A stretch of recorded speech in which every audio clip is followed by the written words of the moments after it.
The text that makes your stomach drop, the hot and cold behavior that gives you emotional whiplash, the broken promise that leaves you feeling small and foolish. We've all been there.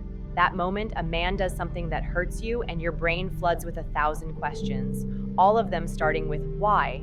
Most people react to this pain in one of two predictable ways, with fire or with ice. This is a trap. 99% will miss the final part, where we build the internal anchor that makes this entire strategy authentic and unshakable. To skip it is to risk playing a game you can't win, using tricks that feel hollow and leaving you more vulnerable than when you started. Primal wiring. Okay, before we get into the how, we have to geek out for a second on the why. Why does it hurt so much when someone's actions don't match their words? Why does that inconsistency send us into a spiral? The answer is rooted in our most primitive brain wiring. Our brains are, above all else, prediction machines. Their number one job is to keep us safe, and they do that by creating patterns and scripts for everything. This person is safe. This situation is dangerous. If I do X, Y will happen. When you're in a relationship, your brain creates a complex predictive model of that person. He says he cares, he acts caring, so my brain predicts he will continue to act caring. This creates a feeling of safety and certainty, which allows us to relax and connect. But when he does something that violates that predictive model, when he says he cares but acts carelessly, it triggers a massive alarm bell in your brain. It's a code red. It's not just an emotional hurt, it's a neurological threat. The pattern is broken, the prediction failed, and your brain screams, "Danger! I cannot predict this person, therefore I am not safe." This is what I call a pattern betrayal, and it's the source of that deep, confusing pain. Your amygdala, the brain's little smoke detector, goes into overdrive. It hijacks your rational mind, your prefrontal cortex, and floods your system with stress hormones like cortisol. This is the amygdala hijack. It's why, in those moments, you can't think straight. You feel a desperate, urgent need to close the gap, to fix the broken pattern, to make it make sense again. This is where our predictable reactions come from. The fire response, yelling, crying, demanding answers, is a desperate attempt to force the other person back into the predictable pattern. The ice response, shutting down, going silent, is a defensive maneuver to protect yourself from the unsafe, unpredictable element. The man who hurt you is expecting one of these two reactions. His brain has a script for them. If you get angry, he can label you as dramatic. If you shut down, he can label you as passive-aggressive. In either case, he can stay in his own comfortable script, deflect responsibility, and the toxic cycle continues. The goal here is not to find a clever way to hurt him back, it's to find a way to get you out of your amygdala hijack and back into your powerful, rational mind. It's about disarming the entire situation by refusing to play your scripted part. When you do something your brain and his brain does not predict, you create a moment of profound confusion. But it's not a manipulative confusion. It is a confusion that breaks the spell, it interrupts the toxic pattern and creates a space. And in that space, for the first time, you can get the clarity you've been searching for. So the first step is to recognize what's happening on a biological level. When you feel that surge of hurt, I want you to literally say to yourself, my amygdala is firing. My brain feels unsafe because a pattern was broken. This simple act of labeling the experience is a technique called affect labeling, and studies show it can actually calm down amygdala activity. You are observing your reaction instead of being consumed by it. You are moving from the terrified passenger in the car to the calm, observant driver. This is the foundational shift. You are taking back control of your own nervous system before you even say a single word. Pattern. Interrupt now that you understand the neurological game being played. It's time to change the rules. If his action was a pattern betrayal, your response is going to be a pattern interrupt. This is a concept from behavioral psychology, and it's incredibly powerful. A pattern interrupt is any action or response that is so unexpected that it literally stops a person's automatic thought process in its tracks. It forces their brain off the well-worn neural pathway and onto a new one. It makes them stop, pause, and actually think, instead of just reacting. Remember, he is expecting fire or ice. Your job is to give him a calm, curious, and completely unexpected fog. The goal is to confuse his script, not with malice, but with a surprising level of self-possessed calm that his brain simply doesn't have a file for. This is where you reclaim your power. Let's get tactical. Here are 3 powerful pattern interrupts you can use. The first is what I call the calm question. Instead of leading with an accusation, how could you do that? You lead with a question of calm, genuine curiosity. Let's say he promised to call and didn't. The fire response is a furious text. The ice response is ignoring him when he finally reaches out. The pattern interrupt is waiting until you speak to him and then, in a completely neutral and calm tone, asking, I noticed a difference between what we agreed on and what happened. Can you help me understand your thought process there? The wording here is critical. I noticed a difference is objective and non-accusatory. What we agreed on reinforces that there was a shared understanding. Your thought process is a request for data, not a demand for an apology. This is so unexpected that it forces him out of his defensive crouch. He was ready for a fight, but you've just invited him to a collaborative problem-solving session. His script is useless. The second is the observational statement. This is for when he says something that is subtly unkind, dismissive, or a passive-aggressive jab. The scripted response is to either get defensive and argue the point, fire, or to absorb the hurt and say nothing, ice. The pattern interrupt is to hold up a mirror to the behavior without any emotional charge.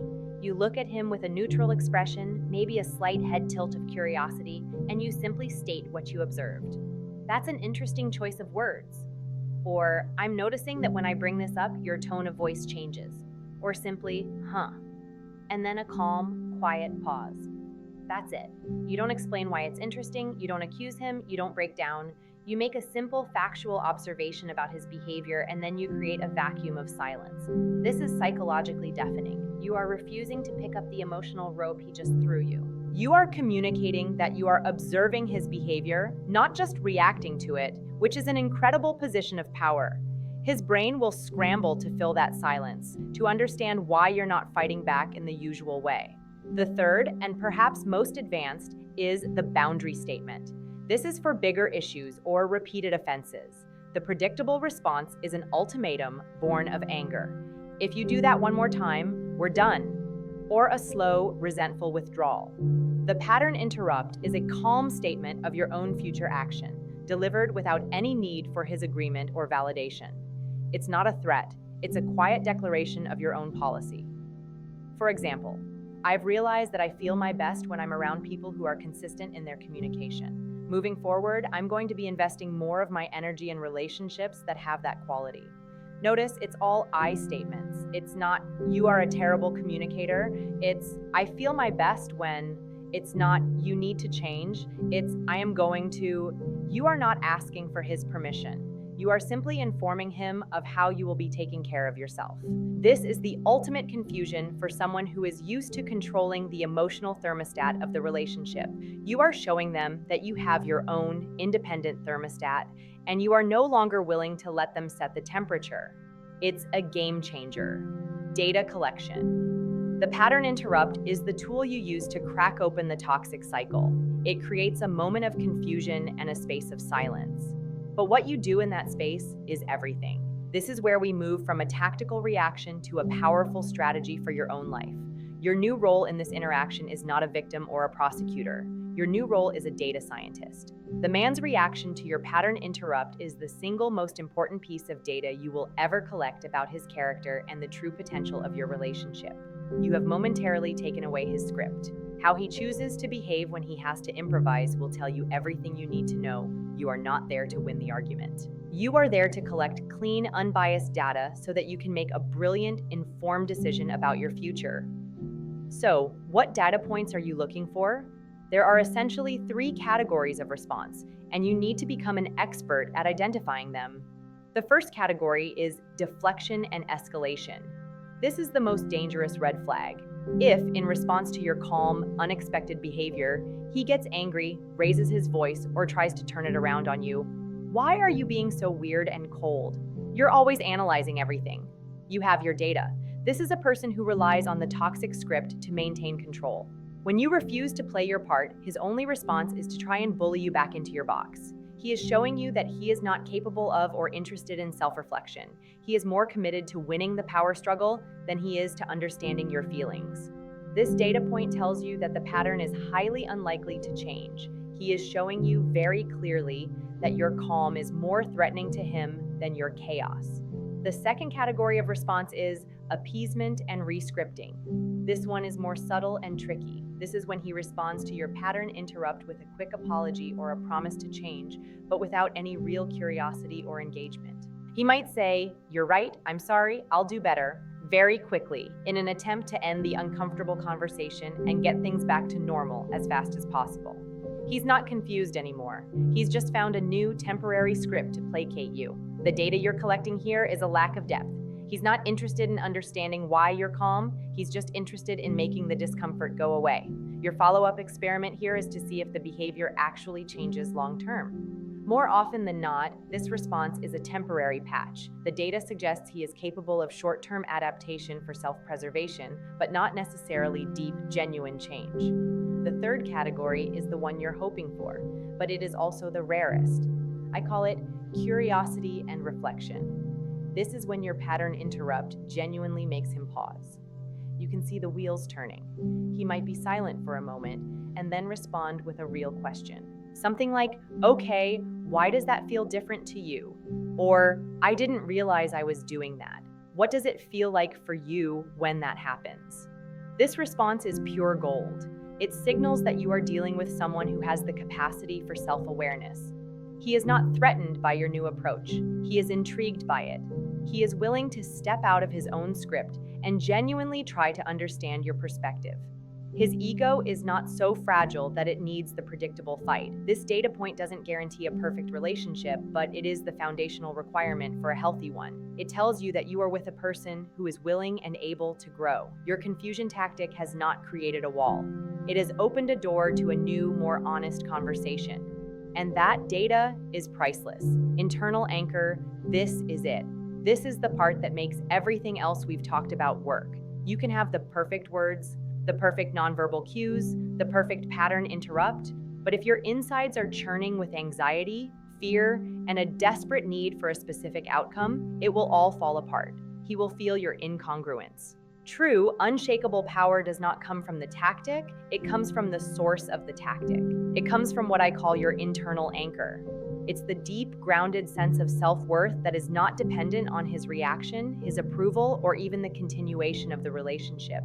Without this anchor, you are just a boat being tossed around in his emotional storm. With it, you are the lighthouse, calm and steady, no matter how high the waves get. Building this anchor is not something you do in the moment of conflict. It's the work you do when you are by yourself, so that you are prepared when the storm comes. So how do you build it? The first step is to get radically clear on your values and your non-negotiables before you ever need them. Sit down with a journal and write out what an ideal, healthy, respectful relationship looks and feels like to you. What are the absolute requirements? Consistent communication, mutual respect, the ability to have hard conversations without yelling? Write them down. These are not preferences. This is the constitution of your emotional well-being. When you know, with absolute certainty, what you stand for, it becomes much easier to identify when someone is violating your constitution. Your response to being hurt is no longer just an emotional reaction. It's a calm defense of your own core principles. It provides a logical foundation for your calm. You are not calm because you are faking it. You are calm because he is violating Article 3, Section 2 of your personal constitution, and the protocol for that is clear. The second step is to master your own physiology. Your internal anchor has a physical component. When you get that hurtful text or have that difficult conversation, your body's first response will still be that shot of cortisol, that quickened heartbeat. You need a tool to manage that physical response in real time. The most powerful tool we have is our breath. The technique I recommend is called box breathing. It's a simple, powerful practice used by Navy SEALs to stay calm under immense pressure. You inhale slowly for a count of 4, you hold your breath for a count of 4, you exhale slowly for a count of 4, and you hold the exhale for a count of 4. You create a box with your breath. Doing this for just 1 or 2 minutes sends a direct signal to your vagus nerve, which tells your nervous system to calm down. It manually overrides the amygdala hijack. Practice this when you are calm, so it becomes an automatic tool you can use when you are stressed. It is your emergency brake for emotional flooding. The final and most important part of building your internal anchor is to diversify your life portfolio. So much of the pain and desperation we feel in these situations comes from over-investing in one area of our lives. If your relationship is 90% of your happiness portfolio, any dip in its value will feel catastrophic. Your mission is to build a life that is so rich, so fulfilling, and so full of connection, purpose, and joy that any single relationship, no matter how important, is just one part of a thriving, diversified portfolio. Invest in your friendships. Invest in your career or a passion project. Invest in your physical health. Invest in your spiritual or personal growth. When you have a deep sense of purpose from your work, a profound sense of connection from your friends, and a solid sense of well-being from how you care for your body, you approach romantic conflict from a place of wholeness, not lack. You don't need him to be okay for you to be okay. And that, right there, is the ultimate source of your calm. It's authentic, it's real, it's the unshakable anchor that allows you to face the storm, not with anger or fear, but with a quiet, powerful, and deeply confusing grace. The point of all this is not to learn a trick to confuse a man. The point is to learn how to find clarity for yourself. When you stop reacting from a place of predictable pain and start responding from a place of anchored calm, the confusion you create in him is temporary. It is merely a byproduct. The clarity it creates in you, however, is permanent. You will finally see in his reaction to your newfound strength who he truly is. And you will finally see in your own ability to hold that strength who you are truly becoming. Be honest. Which of these predictable patterns felt a little too familiar to you? The fire or the ice? Let's talk about it in the comments.